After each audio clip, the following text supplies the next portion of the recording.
Po thuhet se disi qeveria ose lëvizja vetëvendosje është e lidhur me kompaninë EFT. Dua ta them qartë, asnjë zyrtar i qeverisë, as i lëvizjes vetëvendosje nuk ka asnjë lidhje me EFT-n. Është komplet gënjeshtër. E dyta, po thuhet se Kosova po importon nga EFT. Nuk ekziston asnjë fakt që Kosova ka importuar nga EFT gjatë qeverisjes sonë, edhe kjo është komplet gënjeshtër. E treta, po keq interpretohen qëllimshëm të dhënat të ankandeve të kapaciteteve ndërkufitare, të cilat EFT i shfrytëzon për të bartur energjinë tranzit në shtete tjera përmes kufijve energjetik të Kosovës, për të krijuar bindjen se Kosova po blen nga EFT, që është pra komplet gënjeshtër. E katërta, po flitet për temën e importit të energjisë, thuajse është qeveria ajo që blen energji.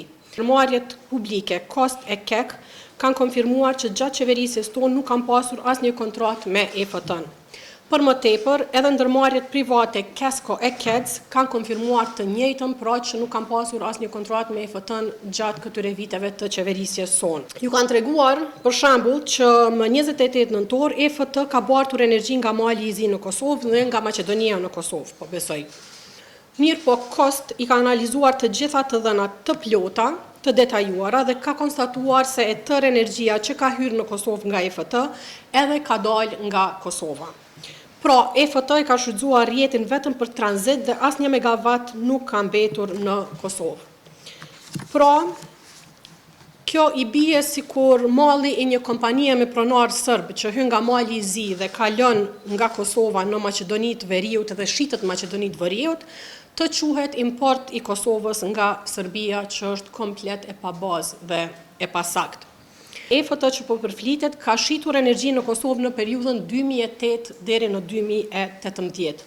Ndërkohë që partitë opozitare akuzojnë sot pa bazë, atëherë kur kjo ka ndodhur, e kur PDK, LDK, EAK kanë qenë në pushtet dhe njerëzit e tyre kanë qenë në për borde e kryeshefa të ndërmarrjeve publike, jo private, po publike që kanë blerë energji nga EFT-ja, nuk më kujtohet që këto parti janë brengos ndonjëherë për këtë çështje. Noa ka ardhur në Kosovë në vitin 2018 së paku. Dhe çfarë është më e rëndësishme se kjo, sikurse që thash edhe për EFT-n, e njëjta vlen edhe për NOA-n. Asnjë zyrtar i qeverisë Republikës së Kosovës, as i lëvizjes vetëvendosje nuk ka asnjë lidhje me NOA Energy. Dega në Kosovë është licencuar në Kosovë më vonë, ndërsa si kompania AM ka hyrë edhe më herët.